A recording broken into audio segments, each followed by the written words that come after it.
All right, welcome back to Good Morning Football. It's time to announce the NFL Way to Play recipient. Now, this honor goes to a player who exemplified proper technique in Week 6. The winner receives a personal letter from the commissioner as well as a $2,500 donation in the player's name to a high school or youth program of his choice.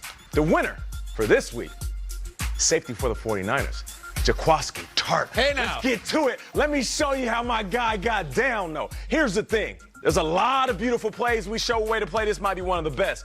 Here he is on the outside. Watch how he pays attention to the play and understands the scheme in front of him. So he obviously saw this on tape, and before Everett can get upfield and before the blocker can get to him, he gets to the ball carrier. Pay attention. Watch his helmet right in the thigh of the offensive player. Everett doesn't go down viciously. He almost lands on the grass ever so gently. And Jaquiski, he doesn't even fall down. Check it out again. Pay attention to where his helmet is and where his shoulder is. So for all you kids that are at home in high school and college, you don't have to stick your nose in everything. You can keep your face out of it, put your shoulder into it. You get up, you play another day, and the person that you hit gets up and he plays another day. That's how you do it. That is the Way to Play recipient for Week 6, Jaquiski. I'm going to call him Ja. And I know it's early on the West Coast, so could somebody please get Ja on the phone? Congrats to Jaquiski Tartt, man. The award is $2,500 donation. Nice. It will be made to his high school or youth program. And, of course, the commission's going to holler at him, too. We all love it hearing from the commish. But right now, since we're talking about a team in the Bay, we might as well go to the West Coast. What's he got? And my guy, Will Silva, is sitting in L.A. What's up, Will? How you doing, baby? Hey, You got him? Ja, what's up, man? Yeah, how are you? Yeah. Please, get Ja on the phone. Yeah, no, I got him right here. You want to talk to him, Nate? Okay. Nah, just tell him I'll holler at him later. He got some money coming his way from the commission. I got to go. I'll call back. All right, let's get to the news here. Well, there is still no definitive word on whether quarterback Mitchell Trubisky will play Sunday against the Saints. There's only hope, and as the Shawshank Redemption taught us, hope is a good thing, maybe the best of things, and no good thing ever dies. And that was just a cheap excuse to use this quote. Either way, head coach Matt Nagy says the team is cautiously optimistic about Trubisky starting. The QB says he feels close to 100% and wants to show everyone he's good to go in practice this week from his left shoulder injury. Chase Daniel replacing him in Week 4. Now, another signal caller seems ready to play. Mason Rudolph is out of concussion protocol and seems poised to regain his starting spot after the Week 7 bye. Head coach Mike Tomlin saying he appreciates the efforts of depth.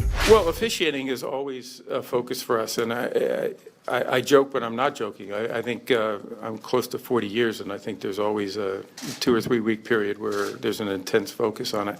But listen, you never want to see a game where people are talking about officials afterwards. It was a great football game played by 2 great teams that are really, I think, surprising a lot of people about the quality of the way they're playing. And it's tough. It's tough to be in that situation. So we have to continue to do everything to improve officiating. We carry that press conference live here on NFL Network. And again, Kay, guys, we send it back to you. You certainly showed the disappointment that people were talking more about the officiating and not the game on Monday night. You're going to try to keep improving it, sounds like. Thank you so much, Will Silva. Thoughts on what the commissioner had to say? He said, 40 years of working in the league, and it's always like every time it comes up. But I look at Rod Wood, who's the president of the Lions. You're there on site. You got Goodell there. You got Troy Vincent there. What was it? And his quote was, "We had a productive conversation." So the Lions weren't burning the ground down. I think the Saints handled it a little differently. It was a bigger stakes game and maybe a different way to go about it. But the Lions took the high road as an organization, and I guess the fans are kind of left here just saying, the commissioner says it happens all the time. Okay, I guess we lost. I hope he's right. The idea that it's 2 to 3 weeks a season, then it seems to wane. The difference is we're in the upside down now, and we got the pass interference reviews. We've never had that for the 40 years. I will say this. I think what goes a long way is a little bit of concession to the fans, meaning our bad. I thought Troy Vincent came out and said, look, that call was wrong. I think it goes a long way, because when you're constantly like, no, we got it right, you lose the fans that way. So I thought that was a big step forward, and I hope he's right, because there's nothing we like less as a show than starting the show talking about officiating. We hate it. And when he said that resonated with me as a fan and somebody who has to talk about the NFL budget. Like, nobody wants to talk about that in the morning. We are bummed out having to do it. So I trust that the improvements tomorrow morning, let's not do it. Player safety at the forefront. Yeah, even though apologies, it's like a slap in the face to a fan who's invested and you feel like you should have won the game.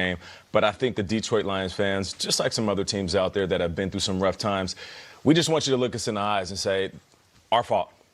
Our bad. We made a mistake. Because, like I said, I've been on the field when it happened to us in Detroit. And as a fan still of that squad, I hate seeing them being on the losing end of mistakes. Did the hundreds of voters make a mistake in voting the 100 greatest? A lot of people had a hand in this. It's the NFL Network original series, NFL 100 Greatest, where we reveal the greatest characters in all of NFL history. No surprises here. Our very own Shutdown Corner made the list. What time is it? Showtime, prime time. Prime time. Obviously, prime time. That's prime. Of course, prime time. Prime time. Deion Sanders. The show has just begun. Got my jersey, y'all. He brought just a different type of culture. Anybody that the opposite team decided that we can't throw the ball, that's prime time. Prime time does it again. To carry a nickname into the professional levels as well as college and not only live up to it, but to exceed it? Wow, I'm gonna have a look away so you can understand the moment. What do you think, Kyle? That's the GOAT. That's the GOAT. You named your car after him in high school. My high school car was named Prime 21 because I was that obsessed with him. That guy was doing all that, and then he went over and he hit 500 in the World Series for the Atlanta Braves. Can you believe that? How about What? It's not Jermaine Dupri or 2 Chainz saying, "Hey," no, it's Deion himself saying why wouldn't it be? to have a nickname in college. I'm gonna let you just think about Yeah, that. this dude was really special. He's My talking about question himself is- in the fourth person. Is he number one? Like, who's number one if he's not number one? I think it's Broadway Joe. Whoa. I don't know. I have no idea, but I think iconic going back 50 years. That's my guess. Who's gonna beat him? Yeah, I don't know. The countdown continues. You'll have to I think tune it's Joe. in.